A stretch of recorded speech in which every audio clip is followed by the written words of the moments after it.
Ladies and gentlemen, following the enlightening keynote address and the book unveiling, we now transition into our first panel discussion of the day, Scaling Entrepreneurship, Exploding the Bubble.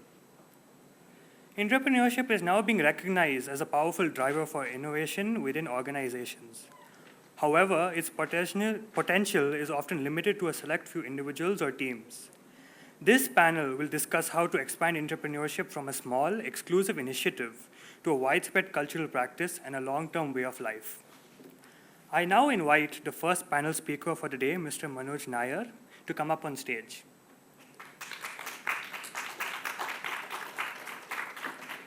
Manoj Nair is the business head, corporate strategy, marketing, and enterprise risk at Infosys BPM.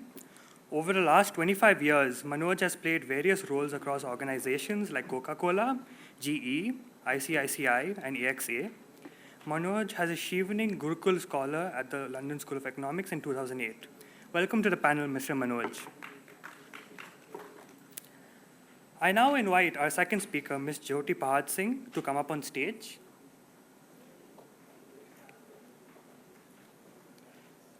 Ms. Pahad Singh is the head of innovation practice of Societe Generale Global Solutions Center in India, Romania, and Morocco. She is a consulting professional with 20 plus years of experience and has been with SocGen GSC since 2021. Prior to joining SocGen, Jyoti worked as an independent consultant across many different industries, engaging with reputed MNCs and startups to help find new and sustainable avenues for growth. Jyoti has co-founded a social startup and also holds a position as Deputy Director IIM BAA of Bangalore chapter. Thank you very much, Ms. Jyoti. I am now inviting our third speaker, Mr. Chela Pichai, the Global Head Diversity, Equity, and Inclusion at Biocon Biologics. He has worked on women leadership development across multiple countries. In his past assignments as MEC MSD and his current role, he is heavily involved in leadership development and culture of continuous innovation. Thank you very much, Mr. Pichai. In conversation with them as the panel moderator is Ms. Pooja Kohli, the founder and CEO of Unfold Consulting.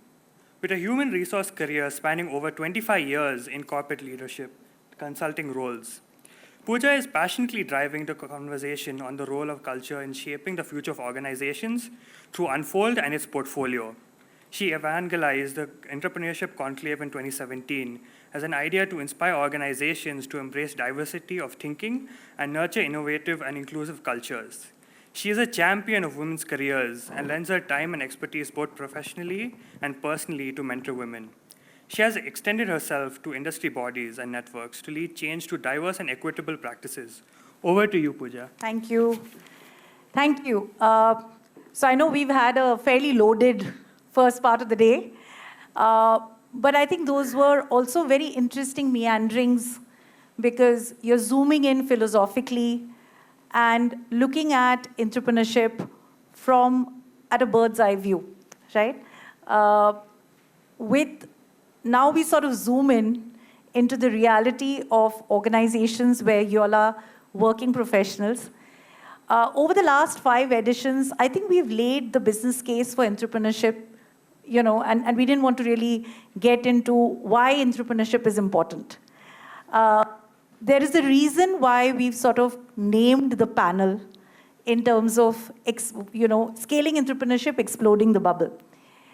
Over the last 5 years, as we have looked at organizations through different lenses, we've also seen that, while entrepreneurship may be a phenomena, it could also become a very exclusive intervention. And the journey needs to be from it being exclusive to more inclusive. So that's really the conversation today, that why should the bubble be burst? I think, everybody asked me, why did I put the word bubble? But I think it's important that we create bubbles, but it's also important to explode them so that more bubbles get sort of created. We also had a very interesting learning labs that I was privy. I personally facilitated with the Parna on Culture and Politics, and it was very interesting to hear, what was sort of coming out. But let's sort of move with the first question: that why do you believe, we need to explode the bubble? What are your top 3 reasons? So we have today 3 very interesting industries, and for all our speakers, we've tried to ensure that come from different contexts. So we have Manoj from Infosys BPM, the BPM industry. We've got Societe Generale, services and product. We have pharma. So Manoj, let's start with you in terms of what do you believe should be the top 3 reasons for the bubbles to burst, for the bubble to burst and it to be more pervasive. Yeah. Thanks, Pooja, for the opportunity to kind of come and speak here. It's a pleasure. I think it's very interesting. So when we look at entrepreneurship, there's an interesting story that we have in Infosys BPM, right? The genesis of our organization. So about 22 years ago, Infosys decided that there is an opportunity in the BPO business. It was called BPO at that point in time. And hence, internally, they formed a set of people. And they said, here's a business opportunity. Why don't you go and explore the business opportunity, right? And that's how Progeon was formed, which is the birth of Infosys BPM, an entrepreneurship venture between Infosys, Citibank, and HDFC Bank at that point in time, right? 22 years later, we are a $1.5 billion bubble, if you may say so. So I'm not really sure whether it's really a bubble to be burst, because for us, the birth of the organization is really an entrepreneurship activity inside the larger Infosys ecosystem. And for us, really, the culture of entrepreneurship, because it's in our birth, we kind of we live through it on a very daily basis. So I really wouldn't say. I kind of look at the word bubble and I'm like not very sure it's really a bubble in that sense. When I say bubble, it's not just the birth of the organization, but within the organization, how can you move it from a bubble to being more pervasive?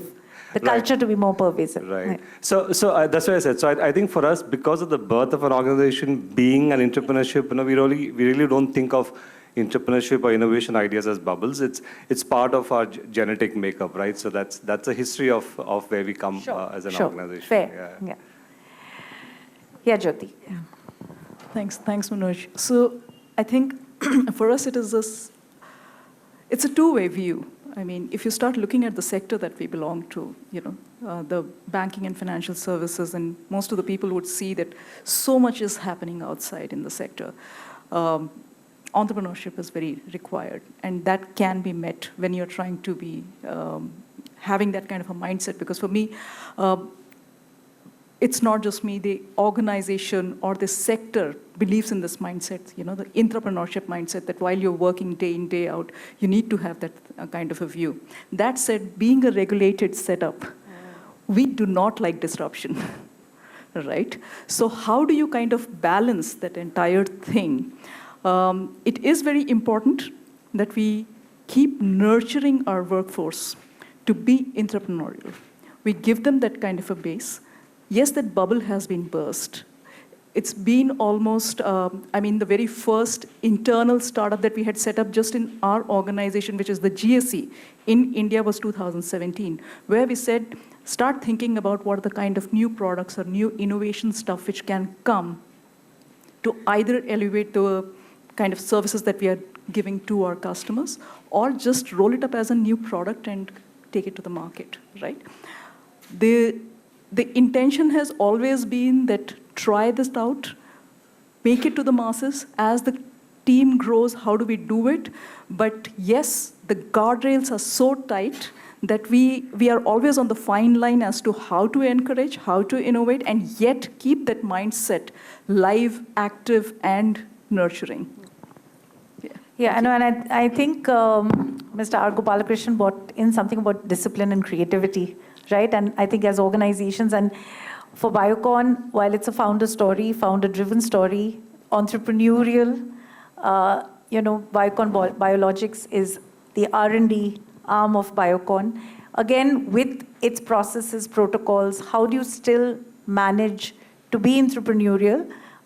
Chella also took our learning lab in the morning on skills. So, Chella, why do you think that this should be a lot more pervasive rather than exclusive?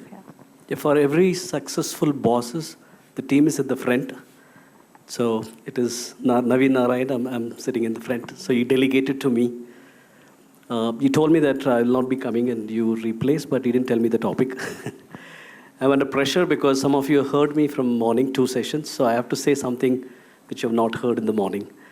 So for Biocon, this is like the way Manoj was saying, it's a part of our DNA. And go back to 30 years back, the culture which we articulated as innovation and inclusion. And 30 years later, I've seen the journey. It still remains the same. Culture is supposed to be evolving. It should not be stable, then you're not growing. But while we have grown from 10,000 rupees startup to today $2 billion, but still the culture, the core of the culture remains same. So it's a company which is built over innovation for decades. So hence it was not difficult to bring in the entrepreneurial mindset. Second, if you look at our vision statement, it carries innovation and inclusion. So it's a meaningful coincidence, I call it as, because we didn't plan it that way when we were a startup. So innovation inclusion stays in the statement. And if you look at our values, innovation is sitting in the core 5 values. And we have inclusive behavior, 10 inclusive behaviors which we want the company to practice, and entrepreneurial mindset is one of that. We didn't call it as entrepreneur, but entrepreneurial mindset is equal to entrepreneur, which happens within the organization. I think those are the reasons why we are able to continue to keep that entrepreneurial mindset. I'll talk more as we progress. I think that also brings in a very important point, that how do you articulate your values, because that's the reinforcement for everyone. Do you articulate ownership, entrepreneurial mindset, entrepreneurship, which sort of then gets reinforced, over and over again. So, because all the 3 contexts are very different, and again, going in no random order, Manoj, you can go because we sort of moving it here. In a BPM industry, especially when BPM industry, rule protocol driven, again, in a way, jobs are transactional, right? What are some of the triggers for change? Why do you need to do things differently? Because entrepreneurship is also about doing things differently. It's a road less traveled, right? It is about discomfort. It is about moving out of the comfort zone, especially in an area where you want people to be pretty much SLA driven, operational focused, being able to do their jobs predictively, right? And so what are some of the changes and drivers that you believe are triggering, the organization to continuously be on the path of entrepreneurship? Yeah. So I'm going to zoom out a bit, Pooja, here. So what happened was, about 7-8 years ago, right, when the world digital was becoming the fad, right, and we were a BPO industry. Very crudely put, we were called the bums on the seat, or hands and feet kind of industry. That's all the bad name that we got, as a BPO industry, right? And we said, the world is going digital. We need to do something about it, right? So, and coming back to entrepreneurship. So we had one of our very high-performing business heads at that point. He used to run about 25% of our business. We were about $500 million business at that time. And he put his hand up and said, okay, I'm going to kind of give up my current role and take up the whole digital channel, right? Big disruption coming our way about 8 years ago. We said, okay, this is great. And Satish kind of took over the whole, the head of digital business from zero, right? So giving up a 25% revenue company to say, I'm going to start this off completely new. And for the entire BPO industry also, that was a cusp of change, right? Moving from the SLA driven to really what is digital all about. And today for us, out of a $1.5 billion company, digital is roughly about 40%. So that's about more than $600 million of revenue that comes from the digital business. So that's the entrepreneurship that we saw in our organization at the cusp of a change from BPO industry that is hands and feet, as we call it, to moving to a digital space, right? And as I said, it's part of the DNA for us. So whenever these things happen, there's always a leader we look up to and say, hey, listen, we need to do this change. Let's kind of get somebody in to do that. So for us in the BPO, and I think a lot of the industry, the BPO industry did the same, right? If you look at across industry, 40% digital, it happened because everybody went the entrepreneur way, right? They said, okay, who's the person who's going to drive this into the new future? So that's what's happened for us. So technology played a big role in trying to, yeah. Okay. I'll just take it from where you're saying, Manoj, because that is true. I mean, from where the standing was, and when you start looking at your partners, I mean, for us, it's a pure partnership, right? There's no more such just so-called BPO and trying to be right at the back end. Now there is a lot of digital transformation, there's a lot of innovation and a co-creation where you're looking at how do you innovate together, not just inside your organization, but also working with your partners around. And digital transformation is one of the key things. But for us, it is also in the end game is customer success. They're the ones who are driving it. Technology is something which is enabling it.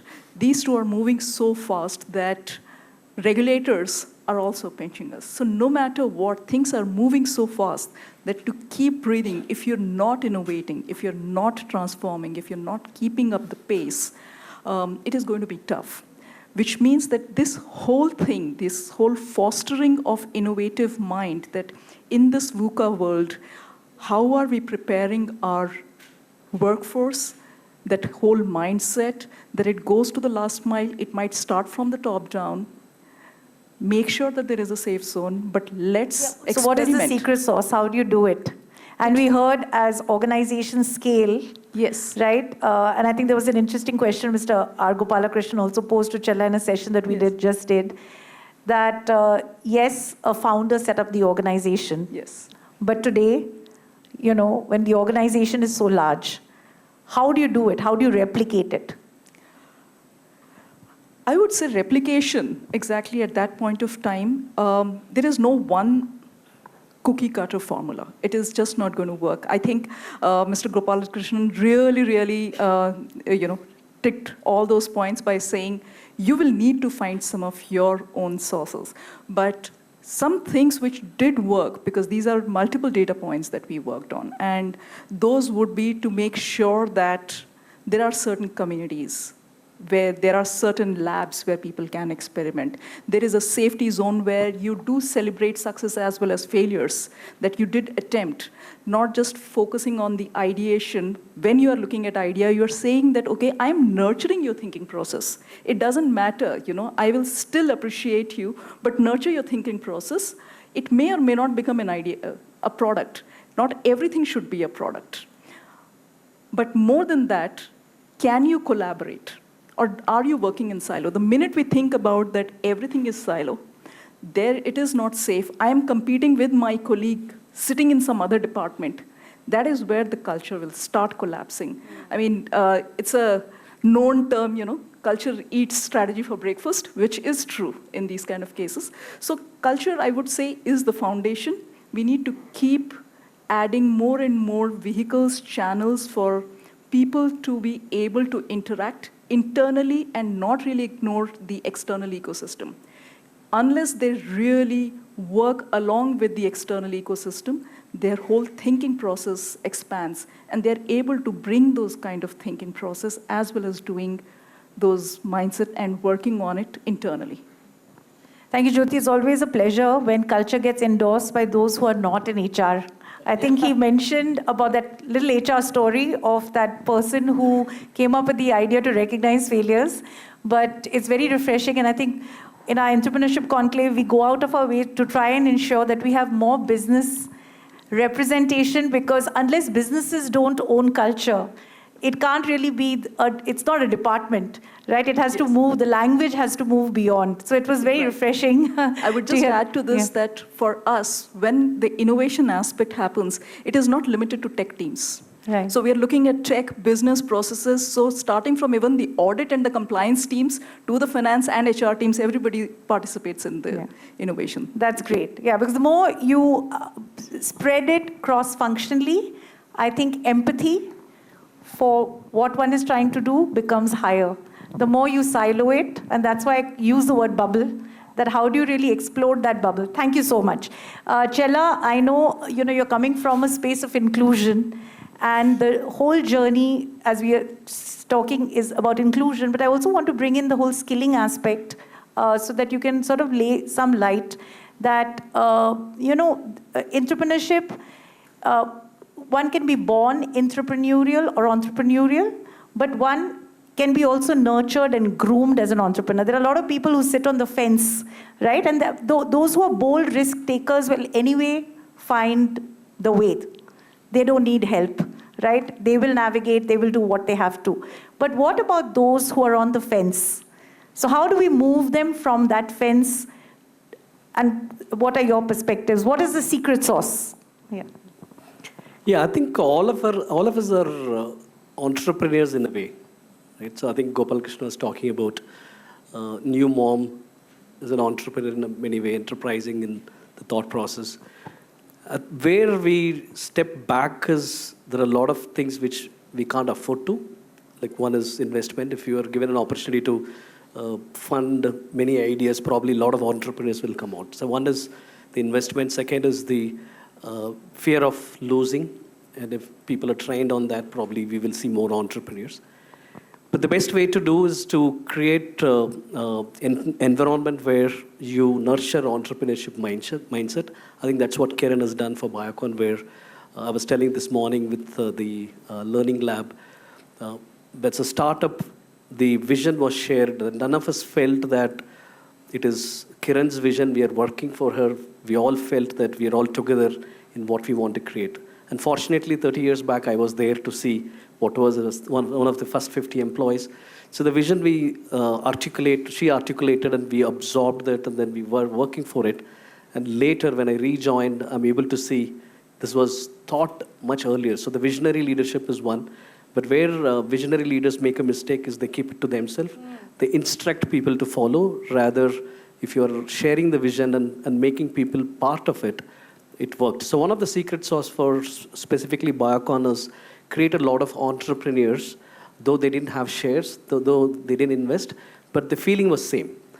And the second layer and third layer of entrepreneurs were much higher those years, but then it gets diluted when you become bigger.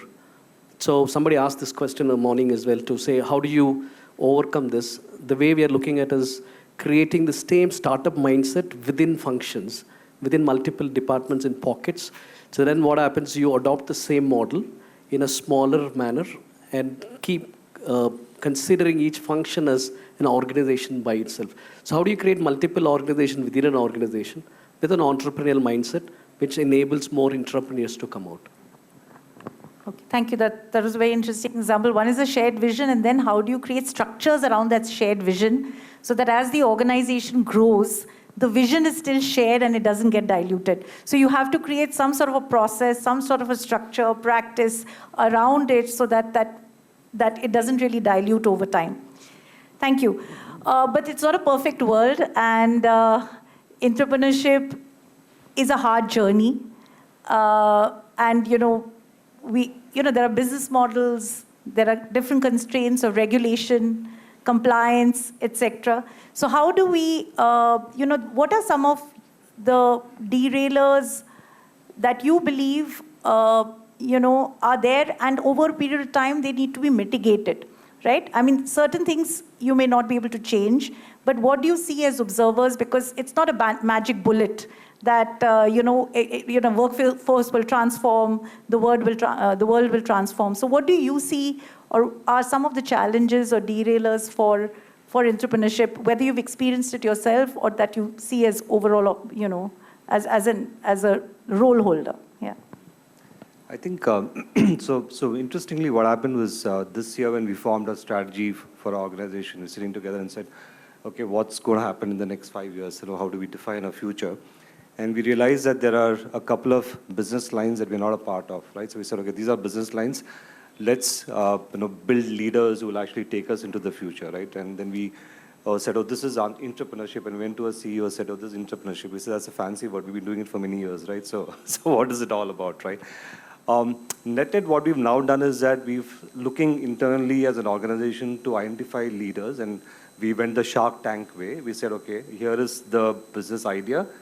Who was interested? And we've actually identified our young Turks, as we call them, and said, why don't you pitch for this particular business, right? Saying this is the way that you will be the CEO of this business, and this is the investment that I'm going to need, right? So, okay. So I think the biggest thing is now there is identification of the young Turks who are actually going to lead us into this, into the future. But it's also got a lot of buy-in right from the top, right? So at the CEO level, the CXO level, we've got the buy-in saying this is the model, these are the people who are actually going to lead this business into the future. So there is very clear understanding that this has, this has got the tick off right from the top. The money is going to come in because there is money involved. There's resources to be, involved and money and human resources. And finally, the biggest problem is what happens if they fail, right? And the biggest question is, what if I put my hand up and I take up this new role, giving up my old role? What if it fails? What happens to my career, right? And that's the biggest question that we are actually asking ourselves.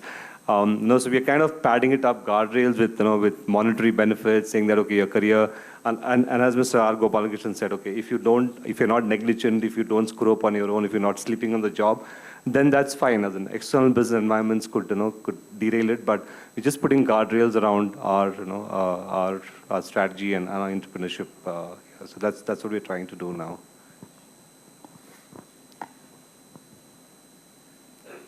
It is challenging in banking. It is challenging. You can't say that even something which worked, let's say, when it was launched, this whole concept, or the model, or the different programs, it cannot remain the same. You need to keep changing it. Mainly because, as earlier I was mentioning, that our environment, our sector, the technology, the regulations, everything is changing. And we are not just like a banking sector, we are also a European banking sector. So regulations are much, much, much stronger. How do you make sure that a big force of the India GCC is able to still maintain that kind of a mindset? What we have tried to do is at a very, very early stages, we try and just inculcate certain behavior without saying that you are going to be an entrepreneur or an intrapreneur, okay? So as he was talking about, jokingly about, the, 11 sons in a cricket team. Now, everybody cannot be an entrepreneur, okay? So, for example, if we make them go through a design thinking course, now everybody may not become a cricketer, but they will know what are the kind of trainings and the specifics and the tools or the equipments that they need. The same way we equip them to think a bit out of the box, and whenever required, how do you use those tools to articulate your problems or the solutions that you're providing, right? This allows them to use a different language when they face a problem, and how do they communicate it at times. So those are certain things that we try and do. The other thing that we see also is a fatigue if you do the same kind of program again and again. So how do you make sure that there is a certain structure around it? The success stories are spoken very clearly about people. The technologies, if they do want to experiment on certain technologies, telling them what are the external factors, have you checked which can or cannot be done? So there are multiple things. In fact, my colleague out here is there who manages this entire guardrails and the systems. You have met Daniel, of course, so you have interacted. So these are certain things that we try that whole ecosystem for them. That's like a playground for them. We say, play here. This is like a sandboxing environment, and it is not always about building a POC. You want to collaborate, you do that. You want to play alone, you do it. There are multiple channels for you, start doing it. It is a little difficult for people who are the custodians of innovation, however, because they feel they are in the island, and how do they keep pepping people up? Especially the mid-management is where we face the problem, because top management does want that, here wants that, but mid-manager is always worried about, what is being delivered. Is it cost? Is it efficiency and the reduction? So those are the real challenges. So, when I started off my exploration and entrepreneurship, I think the first thing was looking at managers, as you rightly said, and you brought it up 6, 7 years back, that while there's a lot of intention, managers can inspire or kill. So how do you sort of build more entrepreneurial managers? And you brought in a very interesting terminology, entrepreneur manager, right? Yes, It's a professional entrepreneur manager. I think that's really going to be one key takeaway, that how do you build more professional entrepreneur managers? Because despite all the intentions, when the rubber hits the road, what is the opportunity that you're providing, right? There have been also a lot of debates about time off, in terms of, do you give time off during work to reflect, or is it over and above the job at hand, right? And there are various programs around it, because as we study organizations, all this sandboxing and ideation and everything that is going on, there are multiple approaches to this, right? And as you said, fatigue, right? Fatigue plays a big factor, and we are also in an environment which has been very disruptive and very, very dynamic. So what I'll do, Chella, just keeping the conversation open now to the audience, so that you can ask questions, because these are three different industries, and we specifically did it because at the end of the day, you need to have real conversations with real people in real context to see how do you test it, how do you make it work, right? So questions from the audience for any of them, for those, and especially, the last would be for emerging organizations, right? As he said, that entrepreneurship is something that you require density, right? From mid to large corporates. But can emerging organizations do it? Since India is also becoming like the startup ecosystem of the world, and startups over a period of time, they shouldn't end up becoming non-entrepreneurial, right? So these are all sort of dilemma-based questions. So from the audience, any questions from you for any of the leaders? They have programs and practices, each of them, in their organization to nurture it. Any questions from them, for them? Metrics do you have in place to measure the impact of entrepreneurship, and how have these metrics changed over the years? So one is, of course, the idea velocity, okay? And the second is we have something which called innovation hours that we capture. And those innovation hours are different kinds of instruments or channels that we do propose to the teams, and how do they utilize that? We also do have about the number of ideas, we have the number of products. Of course, the idea velocity does follow that. And we have, when it comes to, especially to emerging technology-based, there is a assess, explore, assess, adopt, and drop. How all those four are being captured. And this especially has been kept it in mind, because I believe that there is no size or scale, neither too big or small, neither too late or early to put systems and processes in place if you want to capture some kind of an innovation quotient. I think for us in Infosys BPM, and especially in Infosys, it's a very clear business metric, right? So for example, now the service line we're looking at, we're saying that in the next 5 years, is this going to be a $100 million service line, and is this the operating margin going to be 15% or 20%? So very, very clear, metric on money. The ideas on innovation all are, for us, they will follow, but the measurement is very hard. What's the cash that you're asking us for, and what's the cash you're going to give back, right? It's a pure business venture, the way that we look at it, internally for us. So that's a very clear metric that we're looking at today. I think it's very similar. The number of people who have gone through the design thinking certificate, we have about 350 people. Then measure number of projects they have pulled out, and how they've applied design thinking. That's one. We have something called Innovation Cloud, through which the number of ideas which gets implemented, because there can be hundreds of ideas. So the concept in which we approached is innovation is everyone, everywhere, and every day. And in our highly regulated work environment, there are areas where you cannot innovate. One is data integrity. When it comes to integrity, you can't innovate. That's a basic discipline which Gopal Krishna was talking about. You have to demonstrate that. Let's not innovate there, just demonstrate, right? So the compliance demonstrate. You don't have to really innovate. Just the basic compliance one has to demonstrate. But otherwise, innovation index is something which we use as a metric. Any other questions? Yes.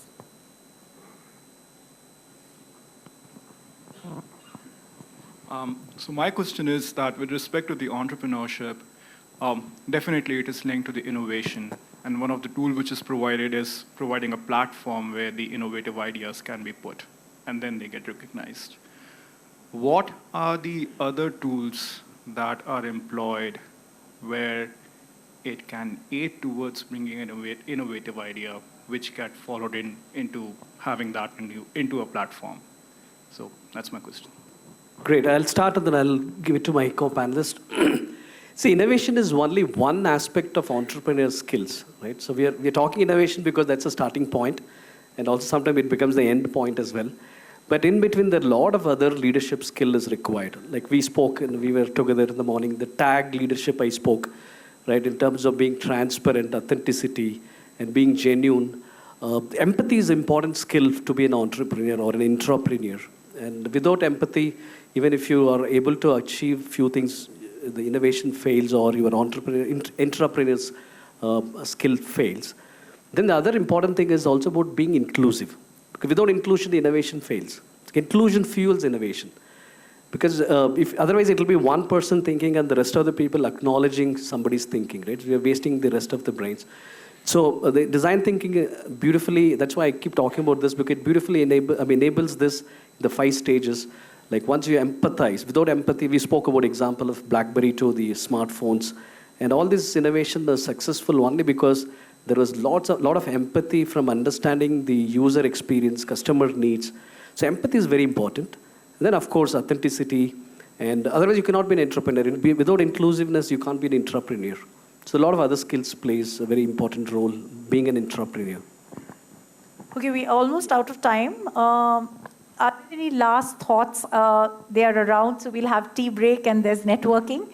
But any last thoughts that for organizations that are, on the path, what are some of the perspectives that they need to sort of keep in mind as for success? And as I said, success could be metric-driven. Success is qualitative, may not be. We are culture proponents. We look at success qualitatively as well, because what is the enablement that you're creating? Outcomes will always be there. So any last thoughts for the audience? For me, I would say that entrepreneurship or entrepreneurship within an organization, when you look at it, you're talking about innovation, you're talking about creativity, and you're talking about a mindset. All 3 of them comes with a certain amount of ambiguity.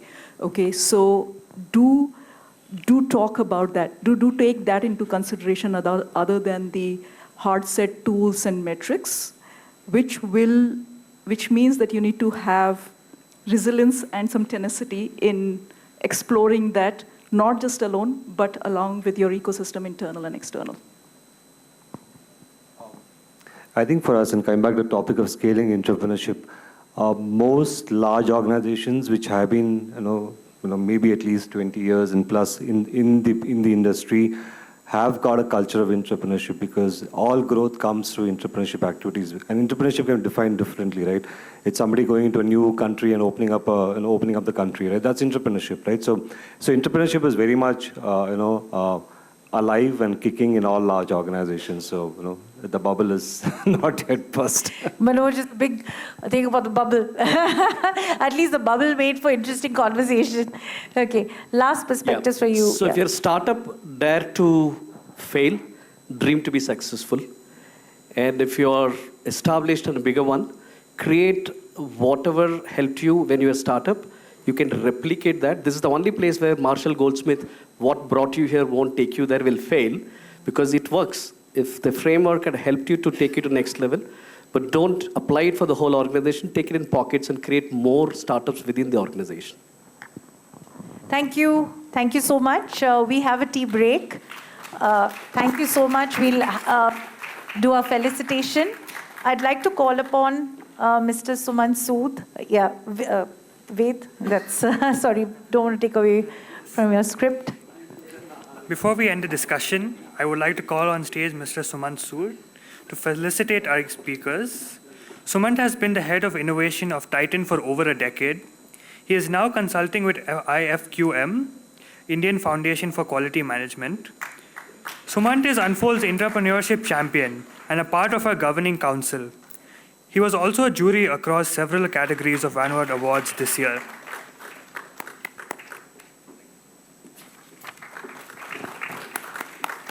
Thank you. Thank you so much.